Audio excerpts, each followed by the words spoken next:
Welcome, one and all, to World in a Jar. We are your hosts, Christopher and Vale. Our goal is to take a word, concept, or idea and spin it into a story. Be it a character, NPC, group, city, you name it. And thus, those ideas we create become our World in a Jar. Of course, they won't all fit into the same jar, so our selection is constantly growing each week. With many spices to choose from, locations, genres, heroes, villains, and tropes, we hope to give you a jar filled with fun and interesting concepts.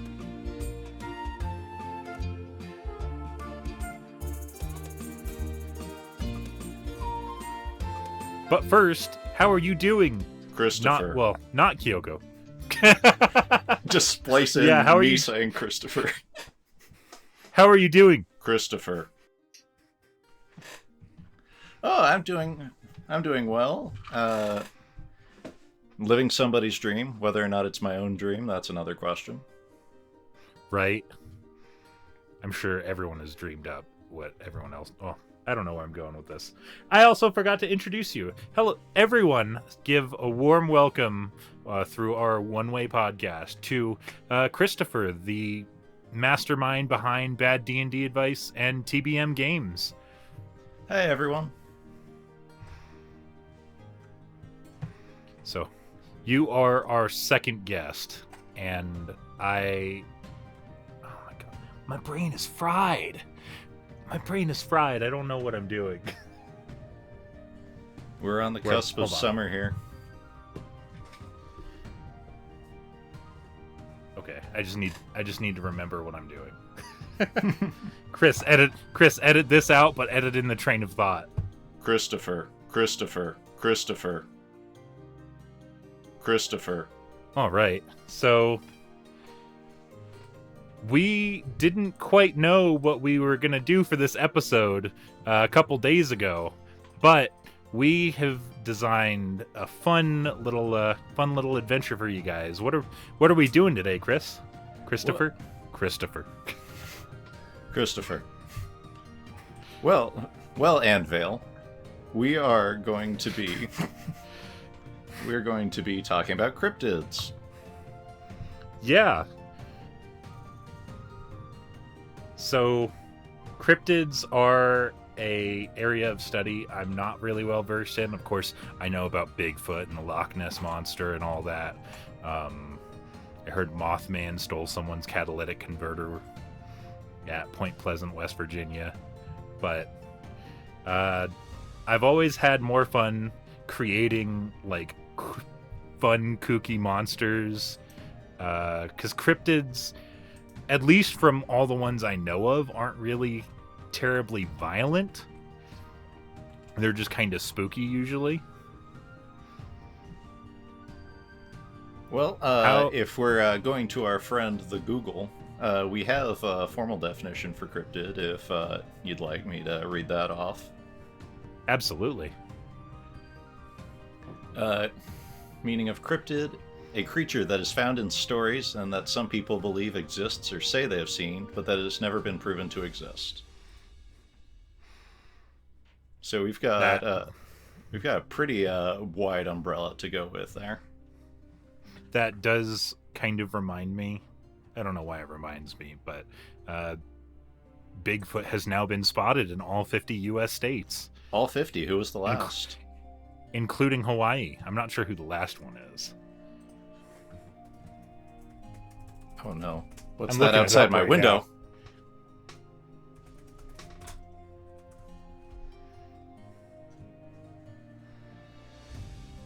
There's a geographical database of Bigfoot sightings.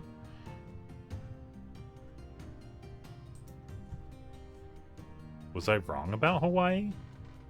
I swear that I've heard that there's been a Bigfoot sighting in Hawaii.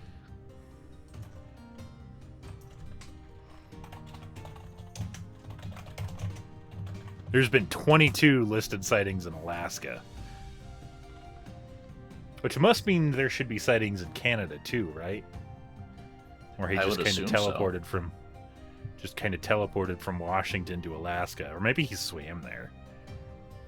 Well, I think that Bigfoot might not have a U.S. passport, so at that point, he would have to take a direct flight to Alaska. Oh, yeah.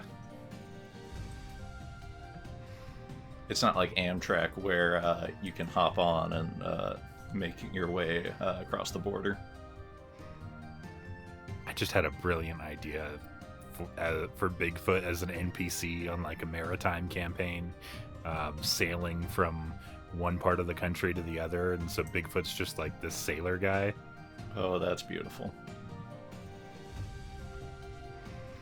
But on the subject of cryptids, I wanted to try and expand upon a concept we had a couple episodes ago, where I read you guys the first words and tropes that showed up when I pulled up the tabs to get our creative juices flowing, and see what you guys can come up with for a cryptid.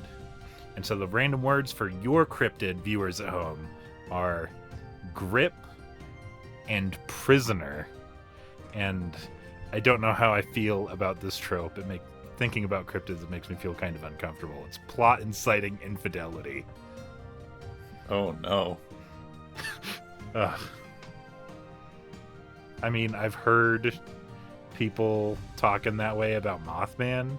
I don't like it. I'm like 90% Honestly, sure that that's a genre that is the property of Chuck Tingle. Yeah, I was just about to say it sounds like a Chuck Tingle novel. Which, on a tangent, it surprises me how cool Chuck Tingle and Neil Gaiman are together on Tumblr. The two interact? They interact a lot. Oh my. And in like Chuck, he's not like Chuck isn't promoting his novels to Neil Gaiman. It's just like they're friends online, and it's so cool to see. Oh, that's beautiful. There was a YouTuber that I frequently watch. Have you heard of The Craftsman? Mm-mm. The Craftsman is this guy somewhere in, I want to say Missouri, who he talks with this really raspy sing-song voice, and he just does whatever crafting project he thinks sounds cool. And one time, because people have told him all the time, oh, I just love your voice, I'd love to just hear you read something off or something like that. And so he does a video where he just opens his mail. And one of the letters that he opens up is from his pen pal, his friend in California, I believe, who does all these cute doodles, he says, and he doesn't really talk much about who this guy is or anything, but I'm looking at this going, that style is so familiar. What's going on? And he like flips through the pages of this handwritten letter, and signed at the bottom is Penn Ward, and a little doodle of Finn from Adventure Time. Wow! And it's like, wow, you're going to drop that on us that that you're friends with Penn Ward just out of the blue. And just think that was just some random episode concept he came up with, or someone told him. He was never planning to just come out with that. Right. I would love to meet Penn Ward. Adventure Time was brilliant. Adventure Time and had was a lot so of cool. Great. Had a lot of cool cryptids too, which yeah. is there was the Y wolves. Mm-hmm. There was whatever that like double spherical thing was. I didn't get to finish Adventure Time. I heard it all connected at the end though. The deer. Oh, the deer.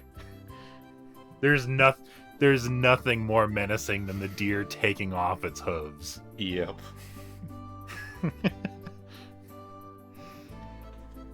Is Penn Ward a cryptid? I think he might be. Have we confirmed Penn Ward exists other than at the credits of shows? Well, if you have a copy of Tomb of Annihilation handy and you look inside the credits on that... No way. Yeah. No, I need to get the Tomb of Annihilation book now. Mm-hmm. Did he do the art, or was he like the content designer? He was a writer for it. I don't know if he was the lead writer off the top of my head.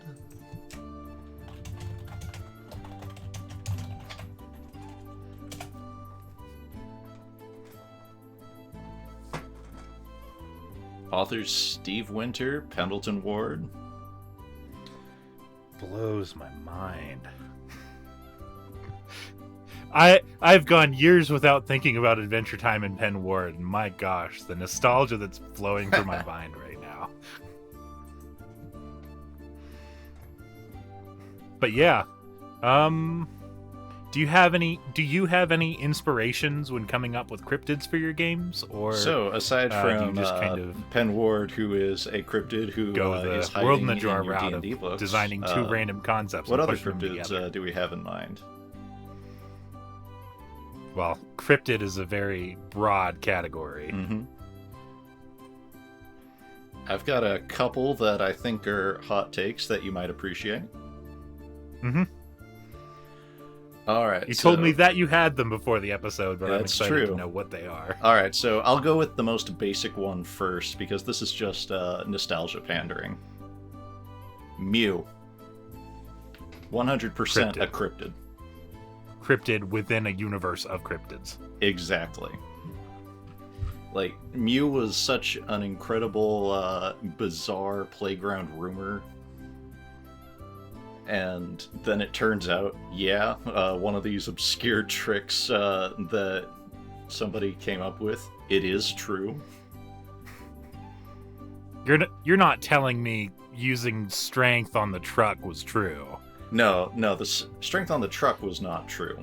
But the trick where you fly away from a trainer as they spot you, and then you go and battle a specific trainer who has a Pokemon with the right special attack stat, or special stat, because it's Gen 1. That has to match, like, the index that Mew was crammed into the game at the last minute. Right. There was so many glitches in those games. Those games were held together with gum and duct tape. It was certainly one of the games to be coded of all time. And I can't believe that anybody let, I believe it was Tajiri, get away with slipping extra Pokemon into the code at the last minute like that. Right. That could have been the death of Pokemon as a franchise before it began. Mm-hmm. Alright, so we've got Mew, definitely a cryptid. Both Definitely in-universe cryptid. and out. Let's see, what else do I have on my little notepad here? Alright, Q from Star Trek. I haven't watched Star Trek. Oh. I have been told it's a very good show and that I might like it a lot, but I have not watched it. I know a lot through osmosis about Star Trek. Mm-hmm. Well, just the short umbrella answer for who the heck is Q. Q's this omnipotent alien deity who shows up in Star Trek The Next Generation, goes, I want to see what humanity will do. You're on trial now. And so throughout The Next Generation and later Star Trek Voyager and very briefly on Deep Space Nine, Q will show up, he'll goof around with omnipotent power, and he'll do all sorts of things like in an attempt to save Captain Picard's love life, he zaps them all into a recreation of Robin Hood. Which is where that iconic picture of Worf going, I am not a merry man, comes from.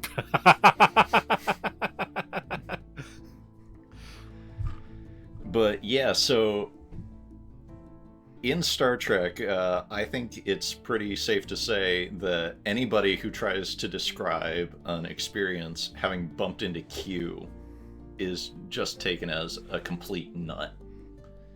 Right. Yeah, sure, you ran into this guy who could do literally anything with a snap of his fingers. And by the end of it, he just... he summons a mariachi band on the bridge of your starship. Yeah, sure.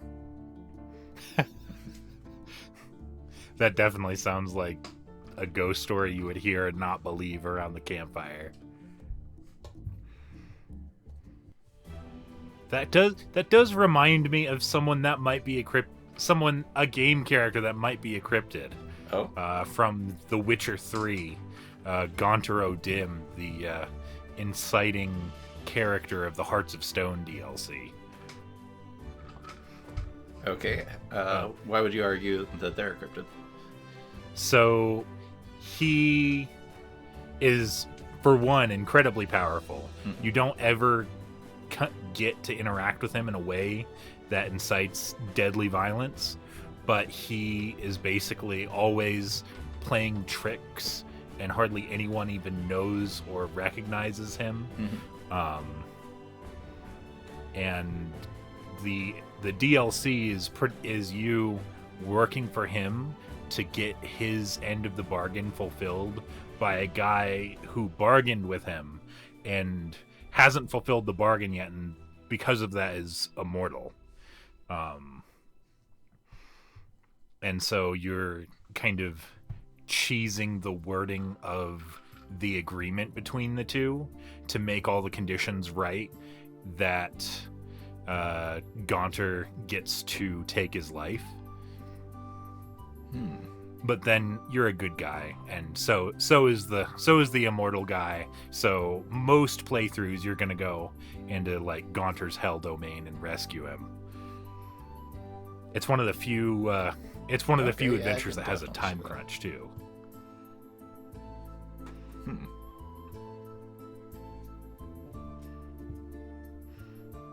So much like you've been recommended Star Trek on a regular basis, I keep getting recommended to play The Witcher, and it is on my very long to-do list of media to look at. And I haven't played 1 or 2. Mm-hmm. I don't know how I feel about the show, especially with Henry Cavill leaving, who I feel was the best part of the show. But I only played The Witcher 3. I fell in love with all of the characters. I fell in love with the combat, but it's not like... Well, I do love the combat. It's kind of Souls-like in that it's hack and slash with some magic. Mm-hmm. It's been so long since I've played the game, and I have so many fond memories of it. It's the best 120 hours I've ever spent on a game.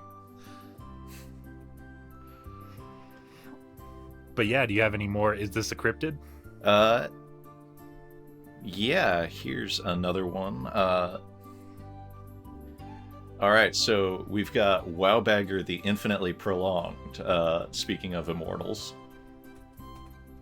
Wowbagger the Infinitely Prolonged is a minor character from Hitchhiker's Guide to the Galaxy, who he became immortal through an accident involving some rubber bands, a liquid lunch, and a particle accelerator. And a lot of people have tried to recreate this experiment, and most of them have wound up either dead or worse, looking like idiots in the process. And Wowbagger, the reason I think he's a cryptid is the experience of encountering him.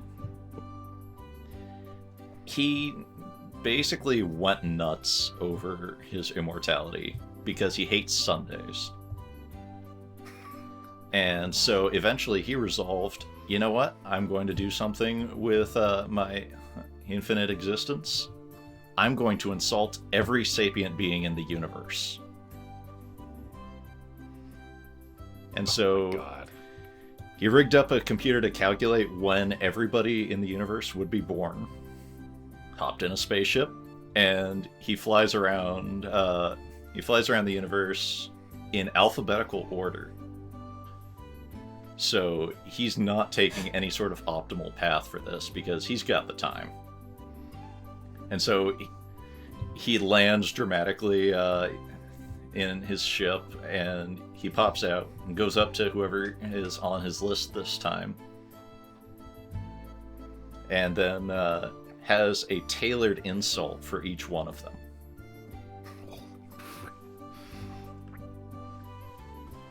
Honestly, that's my goal for being immortal, is to just not care anymore, to be able to say what I want, and then also have weird hills to die on, because I can't die. They're just weird hills I'm standing on that everyone's trying to like kill me. Weird hills to remain on. Weird hills to infinitely prolong myself on. And throughout the course of the Hitchhiker's Guide book that Wowbagger shows up in, he encounters Arthur Dent at the very beginning and says, "Well, you're a real jerk, Arthur Dent. A real knee-biter." And then he hops into his ship and flies away. And Arthur, who's been stranded for years, is absolutely perplexed. This is the first time he's talked to anybody. And then time travel shenanigans ensue. Arthur gets back to civilization. He finds a nice place to retire at, and as he's having a nice lunch, a ship descends from the sky once again. Out pops Wowbagger, the infinitely prolonged. He looks at Arthur Dent and goes, "You're a jerk, Dent. Wait, I think I've already done you."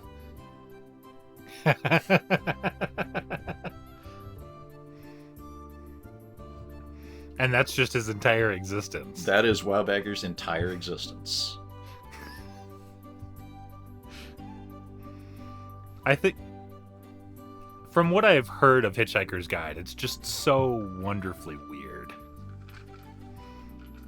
When I recommend it to somebody, they look at a couple chapters of it, and then they look at me and they go, "Well, that explains a lot." My dad had that book, though it's not one of the books he tried to get me to read. I remember watching the movie when I was like 6, and I remember absolutely nothing. Maybe even less than nothing. Are we talking like the 2000s movie, or are we talking like the BBC aliens made of shag carpet and wires? I think the 2000s movie.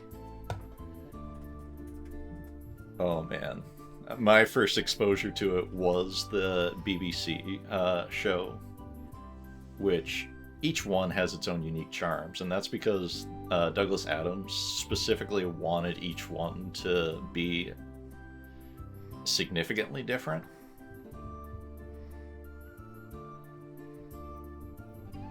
And it was definitely an experience. How old was the BBC one? Oh, the BBC one was, I want to say, the early 80s. Let's see, with our friend the Google here.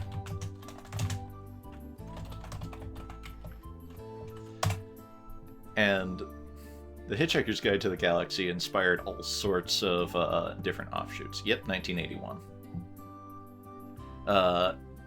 One of the most infamous being a point-and-click adventure game that had what a lot of people argue is like the archetypal, this is why point-and-click adventure games make absolutely no sense kind of puzzles.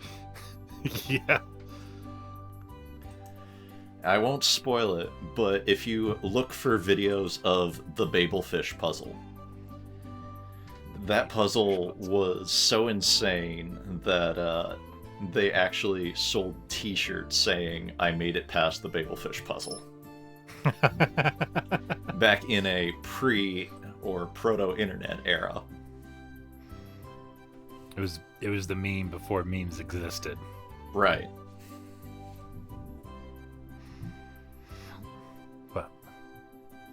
All right. I think I'm ready to get creating. Okay. Normally Kyoko's the one that does the roll to figure out who goes first. Well, I happen to have one of those beautiful metal discs that people use for commerce in some places. So, do you want heads or tails, Vale? I will take heads. All right. We are looking at heads. Interesting. I always think the words are interesting. That's the one thing I will always say. That should go on the bingo card. So my words are gravity and sunrise. Sunrise is easy to tie into a cryptid. That's when you see the cryptid. Yeah, just on the horizon when the sun rises. There's this little blot, maybe. Little blot. Are you staring at the sunrise? What, does not everyone see those little blots when they see the sunrise and then for several hours afterwards? Vale, did you look at the eclipse? But gravity is kind of interesting. I have to figure out, is this like one of those random cryptids, or is this like a monster that people talk about, or gravity and sunrise? Now, are we thinking the literal force of gravity, or are we thinking like the esoteric, like importance type gravity? I hadn't thought about that one. So it could just be a very important creature, or maybe a creature with inflated self-importance. And I feel like with sunrise, I have to go in a direction that it's not like scary or anything, because all the scary stuff everyone knows comes out when it's dark. The creatures you find in the light in daytime tend to be far less scary, but then you remember that a lot of predators are diurnal. And that it wouldn't really make sense that way, but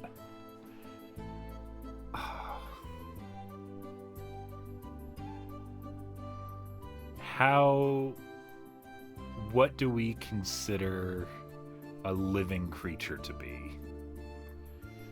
Because I kind of think of like, maybe there's this creature that comes out every so often that creates like gravity pockets that kind of distort gravity, almost like a Mario Galaxy kind of thing, where the gravity is kind of wonderfully weird in these areas, with little floating rocks that you can just jump up and interact into as your new center of gravity. Ooh, that's intriguing. I feel like I need a random animal to base this cryptid off of, though. No, it's got to be the theme of gravity. What kind of, other than birds, what kind of creatures defy gravity? Well, I believe that I'm going to mangle a quote here, that according to all the known laws of aviation... It's a bee. It's a bee. It's a bee. The gravity.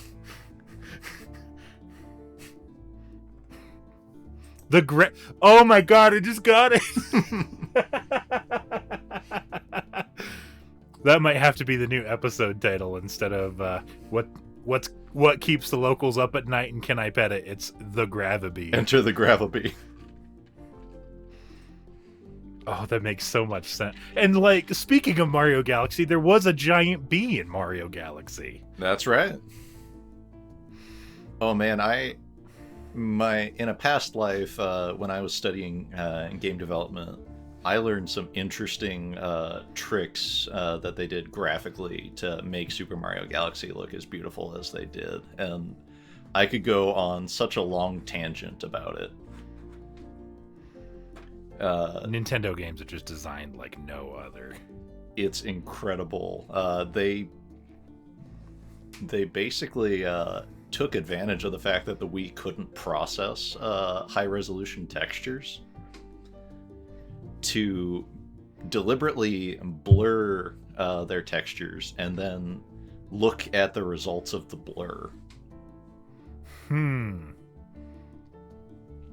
so they use their own limitations to their advantage. Interesting.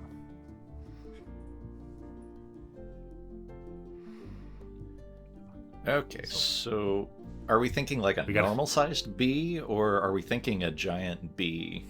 Well, I think it wouldn't be a cryptid if it was a normal-sized bee, other than that it has some gravity magic, but I think it's got to be a larger bee than normal. I want to steer away from the direction of Mothman. So definitely less humanoid than Mothman. Right. A lot more bee-like. Maybe like a bee centaur, but the head is still a bee. So it's got like the four legs on the ground, and then a kind of slope or kind of upwards facing back for its other two front legs, and its head to rest on. And I think it's got like the big old tuft of I don't know what the technical term is on a bee. The like tuft of fur, for lack of a better word. Oh, it's got to be super fuzzy. Yeah. I'm not one of the people that is afraid of insects. If there were giant bees, I'd pet it. I'd hug it. I am absolutely terrified of bees and wasps, but in the hypothetical, they're perfectly fine. Even if they were big enough to spear me through the chest if they were going to sting me, I would still want to pet them. So on the can we pet it chart, I believe absolutely. Absolutely. Except I'm thinking the Gravibee has a penchant for petty crimes. Because I was thinking about Mothman stole my catalytic converter. I'm thinking this bee kind of makes these gravity challenges and just puts people's cars at the end of it, and they're like, and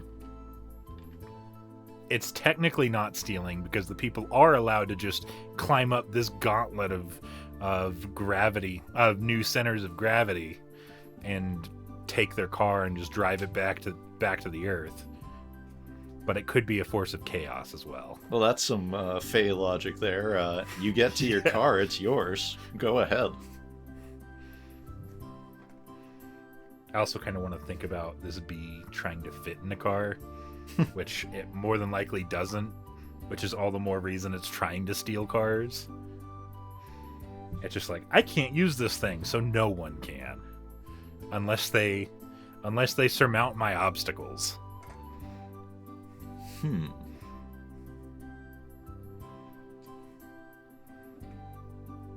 So is it taking chunks of the ground with it, or just I think messing with the gravity on the cars themselves? I think it is taking chunks of ground with it, designing them to be like the fulcrum of gravity. It's probably also friends with a couple monsters, so like in a setting with adventurers, it's of course got friends that are going to try and beat up these adventurers on their way to their like carriage or rations or something. Taking advantage of the messed up gravity, or do you think it's actually like an emotional bond between it and the others? I'm thinking it has an increased capability of domesticating animals. Oh. So, like, it domesticates creatures that mankind has struggled to domesticate.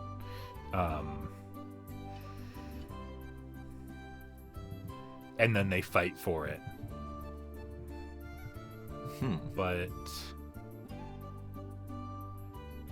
see, that's the problem, because adventurers always domesticate all these cool monsters. Like, they find a griffin egg. They're like, I want to hatch it. Oh, of course. I want to nurse a baby griffin to domestication so I can ride it. I want to tame the owl bear. So it's probably got to be like bigger and badder than even what the PCs think they're capable of doing. Bigger and badder than owl bears.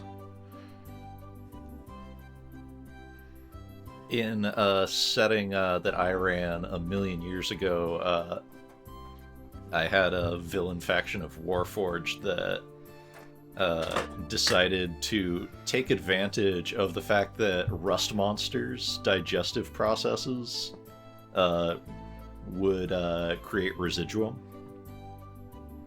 Right. And so there were these Warforged that were marching around in the night, and there were all these ghost stories going around of these weird, groaning, creaking metal men sneaking into farms and stealing equipment. Because they've been bitten by the rust monsters all the time. So they were severely rusted themselves. Right. That's like, that could easily be shown like they're driven by fear. They don't want to get eaten by the rust monsters, so they have to find things the rust monsters will eat. And then also like the folklore of them being super rusted and ancient looking. Yeah, but they were just relatively new, and they were in a vocation that was very hazardous to them. Right. I mean, haven't we all been in a vocation that was incredibly hazardous to us at some point or another? Oh man, you want to see the scars? All my scars are mental. I worked retail. I still work retail. But yeah, I think it only counts if you cry yourself to sleep. How often? Wait, often? That implies that I don't sometimes. I said how often. I'm checking to see if I qualify.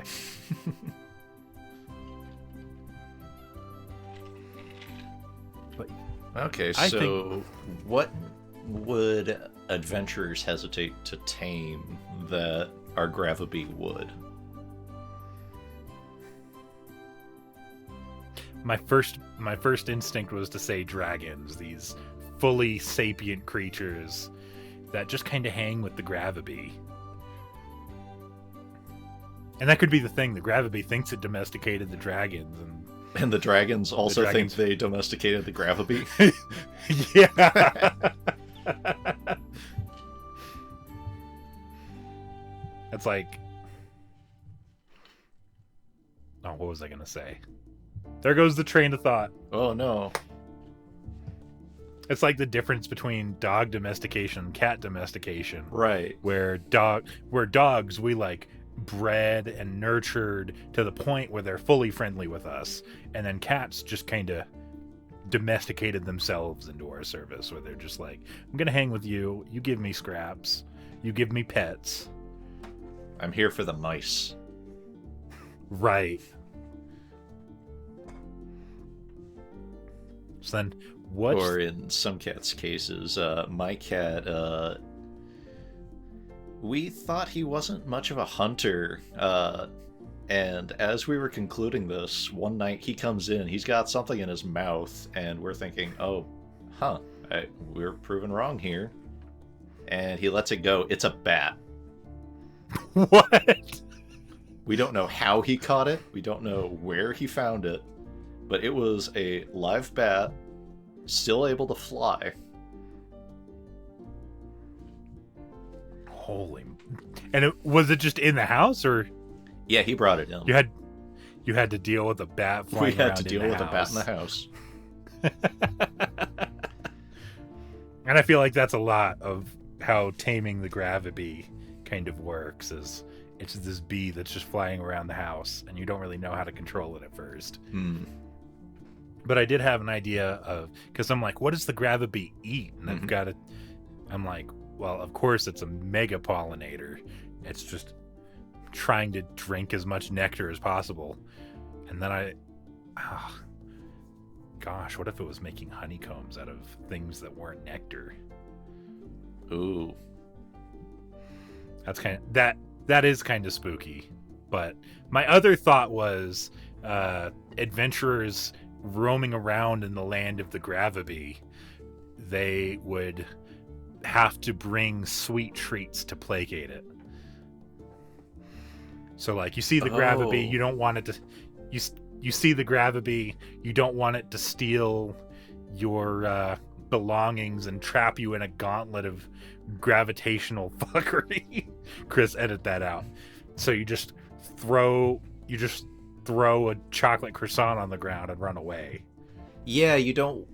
The only place that you know that gravity is going to be completely messed up is going to be where the gravity is. So if you lay out some traps, then theoretically you can sneak around in the domain of the gravity pretty easily. Yeah. Just planting sweets where you are and then moving past them, so that way the gravity is eating these sweets where you aren't. But at the same time, the more sweets you place, the more likely the gravity is to pick up, oh, hey, look, a trail. Right? Oh man, there's so many different ways we could go with the gravity. But I think this is where I'm going to leave it for the trope. All right. These are kind of interesting words. So your words are analysis and low. Analysis and low. We can ditch these words if you can't come up with any inspiration. We've only done that one time in the history of the podcast. You would be the second. Well, I'm not one to shy away from a challenge here. So, my first instinct with analysis is that we're looking at a cryptid more from a scientific perspective. So, this could be from the perspective of somebody trying to document what they've... Turning cryptozoology into zoology. Right. And then there's a lot of places you could go with low. Yeah. Well, not very high places, but... They're all low places. But I think that I'm going to hone in on analysis first here, and think about something that is more metamorphic. So you may try to analyze it consistently, but even taking the same measures to look at this thing are going to get you different results. So, like, you put it on a scale, and one time it reads 5 pounds, another time it reads like 40. Mm-hmm. I mean, that reminds me of the lore of the demons, where, like, no two demons are exactly the same and they're constantly in flux. Mm-hmm. So a cryptid that people are trying to record that is in its nature unrecordable. So they found it, but they haven't been able to make any significant strides in figuring out what it is. What does it look like? Well, I'm thinking something low to the ground. So something terrestrial. I mean, there's a lot of four-legged predators that stay pretty low to the ground. Yeah. When I think of low to the ground, I think nothing can get lower than a mole. Nothing does get lower than a mole. And a mole does have all sorts of interesting traits to it. Like we've got like the star-nosed moles are the ones that I'm thinking of right away. Like with that big splayed out. Right.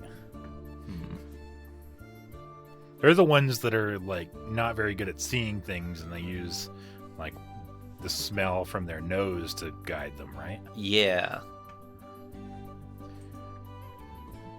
Let's see, I'm pulling up a photo of one right now so that I have a sense of where I'm going with this.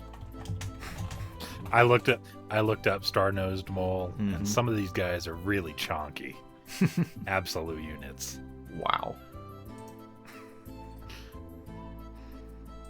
I also just love the pose that moles take when they're just climbing out of the ground, almost like they're in a bath.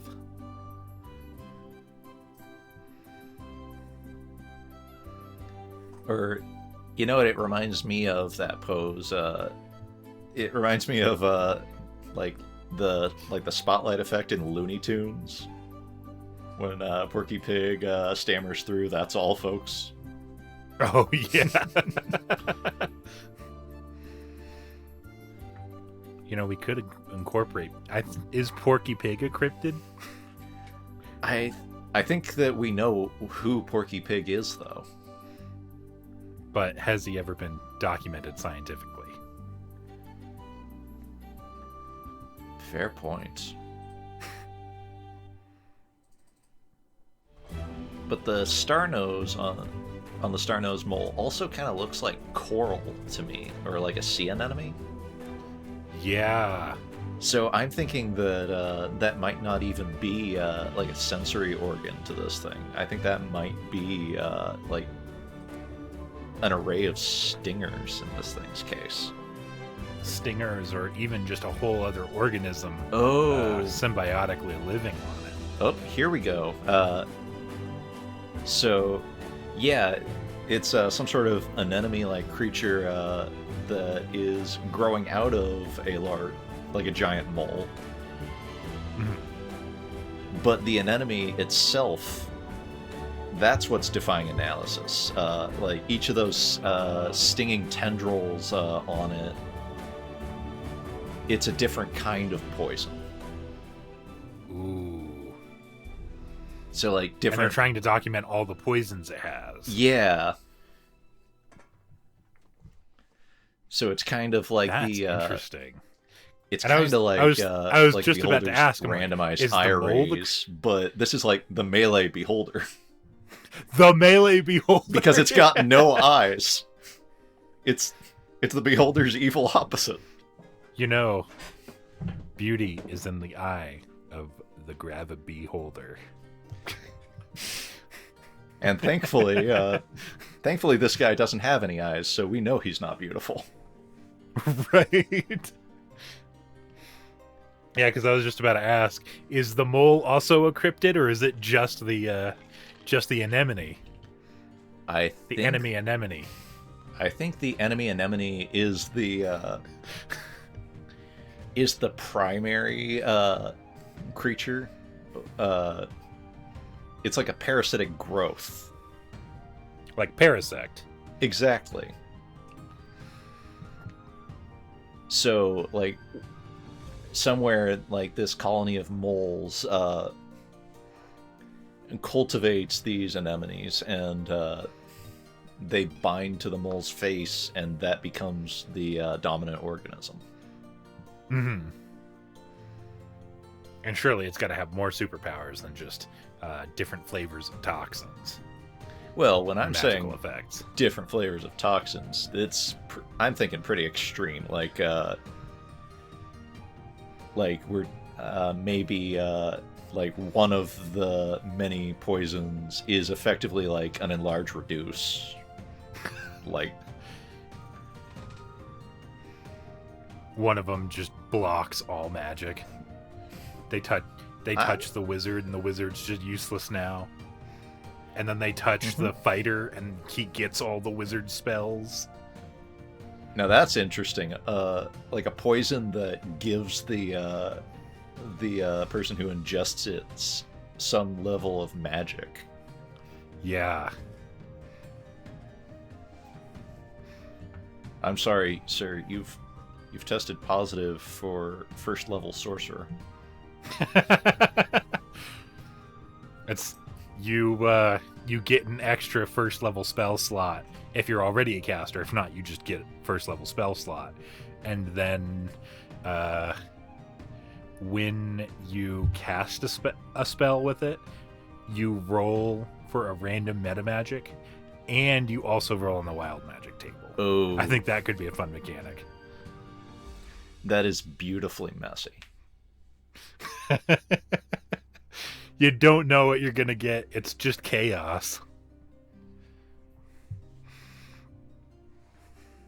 But what's the enemy anemone's motivation? Or is it just a creature? Well, I'm thinking it's probably leaning more towards the animalistic side. Like, the Gravabee is definitely like a more has more agency to it. I'm thinking the anemones are more of an invasive species than anything. So coming in probably even from just a whole other world. Oh no.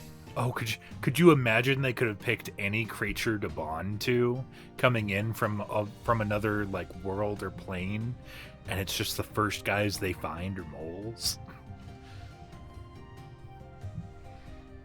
Or even they just like moles. They're just, these guys are cute. I want to wear them. But yeah, I totally jive with that. I will be this guy's hat.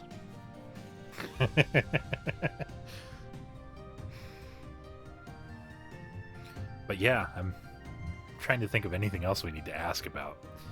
Are we just calling it the enemy anemone? Well, it's certainly not a friendly anemone. Friendly to some, enemy to another. Or to others. Anemone among friends. Oh my god, there's so many episode titles.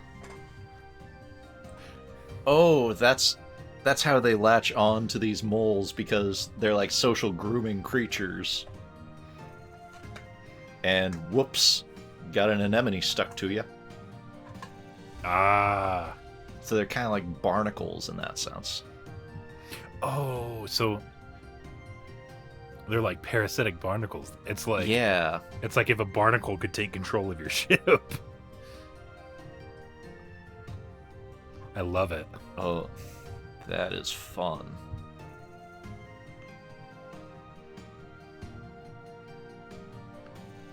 But yeah, we are kind of running short on time. Oh, so I think we'd better we've got to start move on. Introducing our tropes then. Yeah, we've got to. I don't think we're gonna. Normally we cut, but we're just gonna go straight into the tropes. Okay. Who goes first for? Who goes first for the trope? Would you like another coin flip? Yes, please. Okay, heads or tails?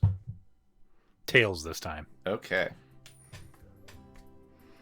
I am getting incredibly lucky at actually catching these coins, which is very unusual for me.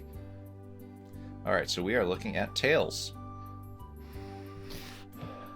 I feel like I've got to re-roll this because we've been doing this the entire time. We've been doing this trope the entire time. The trope is just portmanteau.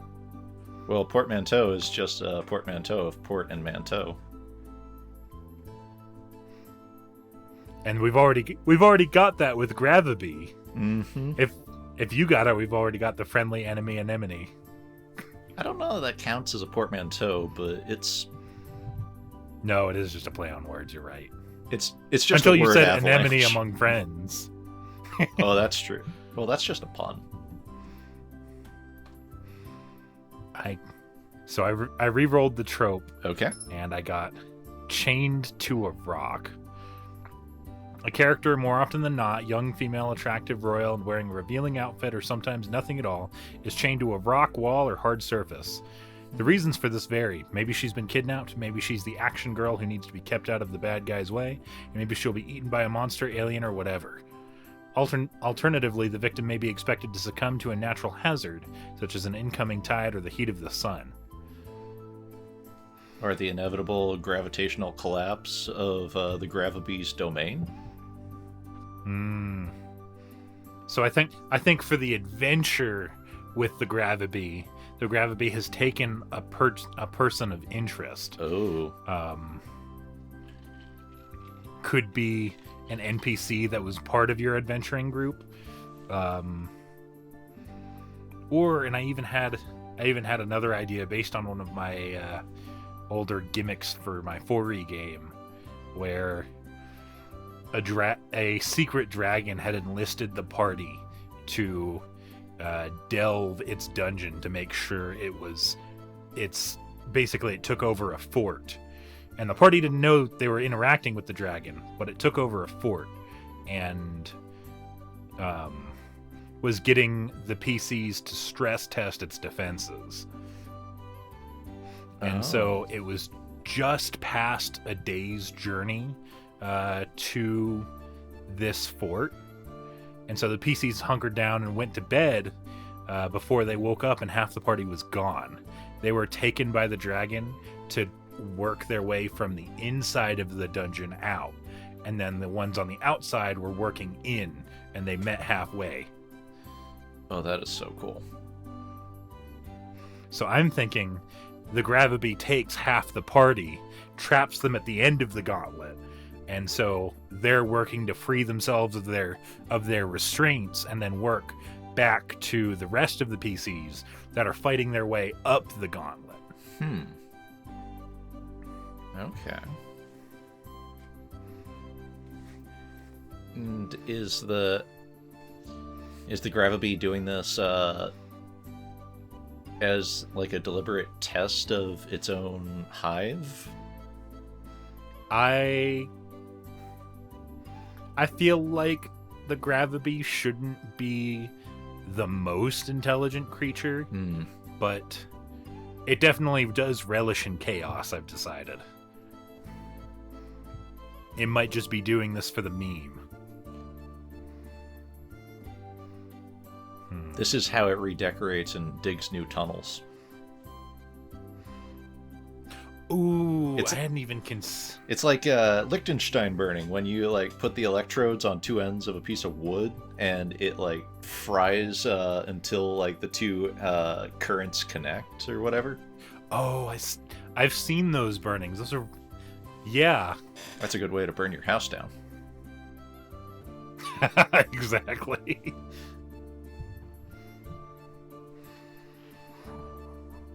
But I don't really have much else on my mind with this trope, but I do think it does incorporate the adventure aspect of meeting this cryptid, is going through what is effectively a dungeon, but like all suspended up in the air.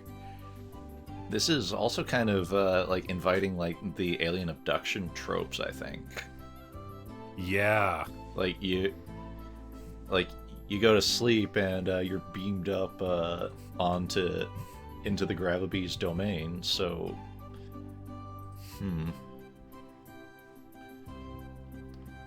So why this party in particular, you think?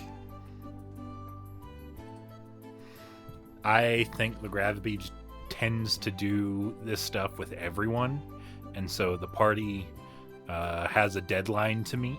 They are cutting through like the Gravibee's forest to meet this deadline, where there's some great evildoer trying to like raise an undead army or something that they've got to stop.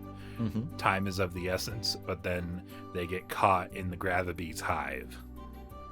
Okay, cool. Oh, I hadn't even considered the hive just being the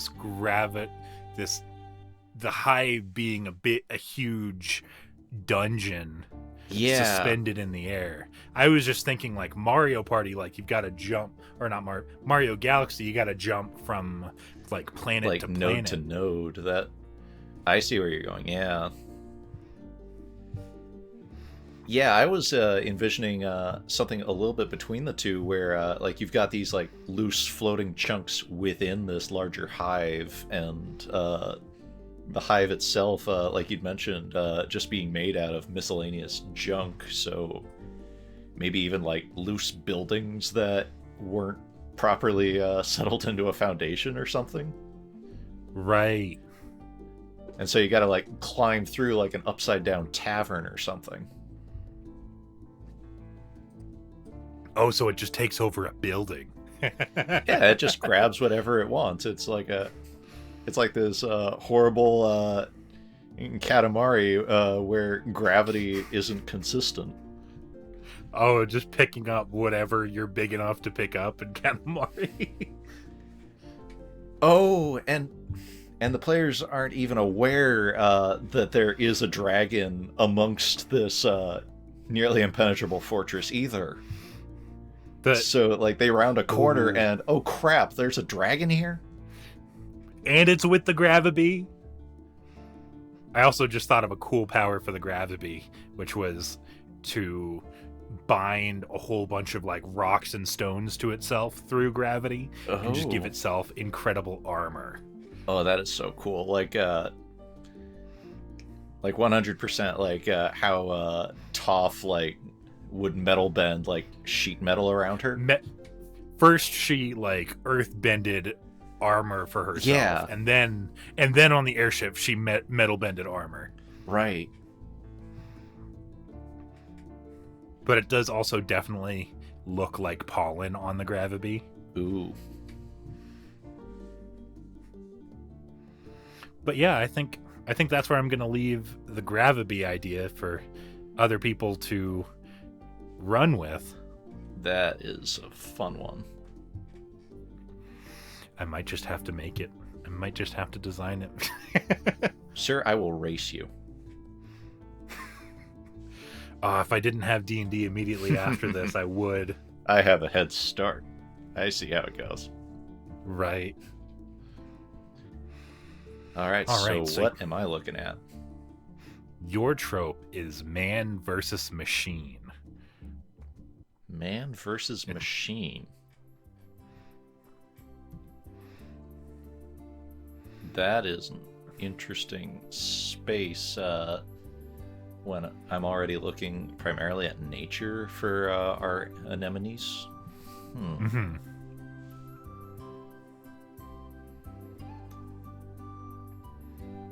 Oh man, we really designed the anemone to be like to be like fightable and have all these wacky effects. Mm-hmm. What if the anemone has to help the scientists, like against a robot insurrection or something? Ooh.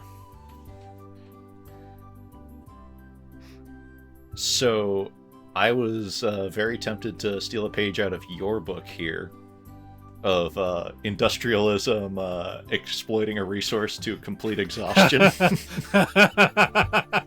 The classic Vale fantasy. My first instinct was thinking, all right, so we've got this potent but unpredictable poison source. What kind of jerk would take this and try and exploit it for evil means? Right. But I think yeah, I'm liking the prospect of some sort of uprising to be a better direction here. So, one of the party members might even be a Warforged. Yeah. Fighting against the automatons. So, what sort of threat would an anemone pose to something mechanical? I mean, maybe one of its tendrils is just like a rust monster's tendril. Yeah, it touches like super corrosive. Mm-hmm.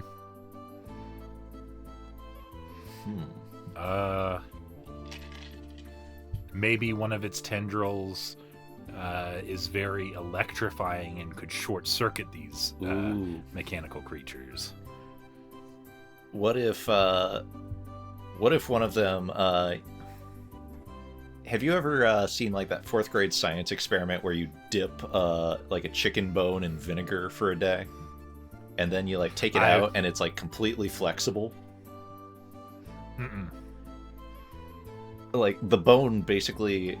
I don't know the actual term, but it like demineralizes or something, so it becomes kind of rubbery. So I'm wondering if there's like some sort of enzyme that the anemone can produce that can make metal into just that malleable mush. Right. And so the challenge then to a party might be finding a way to safely harvest it. Right. To defeat the robot menace. There we go. So... And even then, there could be like a speak with animals moment where the anemone's just like, hey, I can do it by myself. Watch me. And the party has to defend the anemone while it like constantly works to debuff the enemy automatons. Ooh.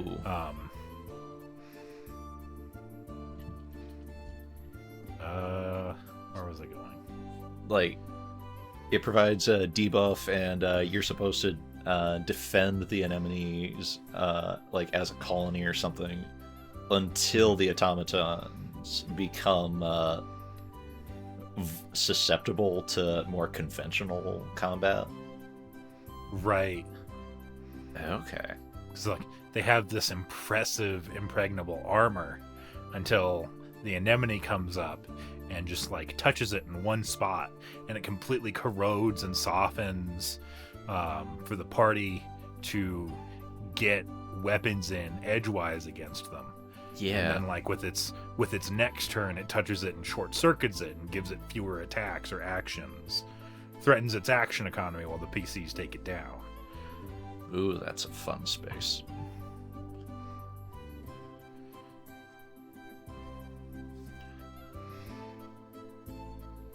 Okay. Yeah.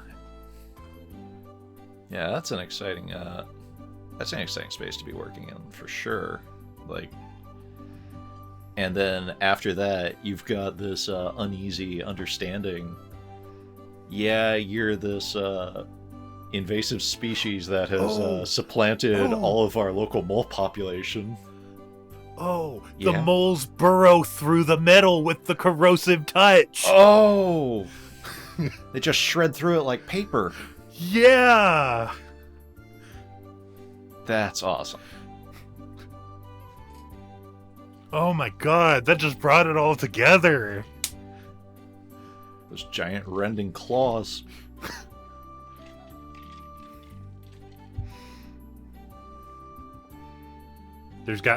With there being moles, there's got to be the token secret tunnel. Secret tunnel. Secret tunnel. Oh wait, I remember how that song ends.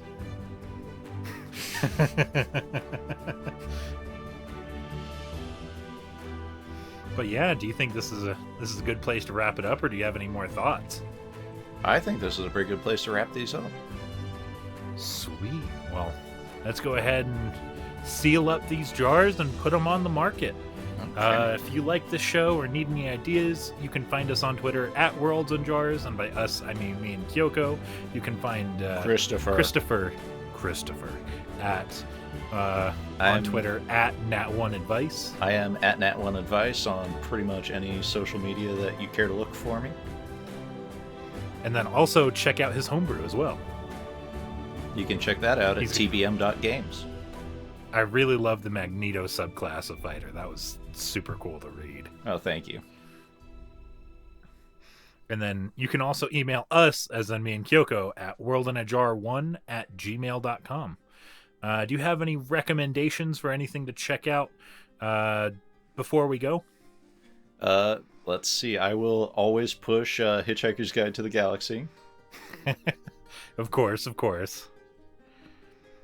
What about you, Val?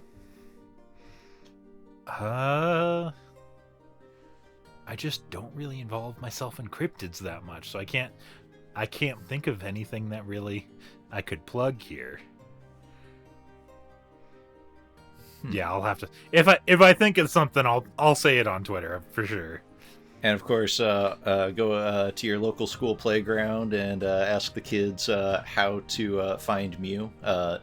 Do this with adults' permission, mind you. Don't just wander onto the school playgrounds. I did not advise you to do that. Unless you're a 9-year-old, then you can approach these kids. In which case, hi, kids.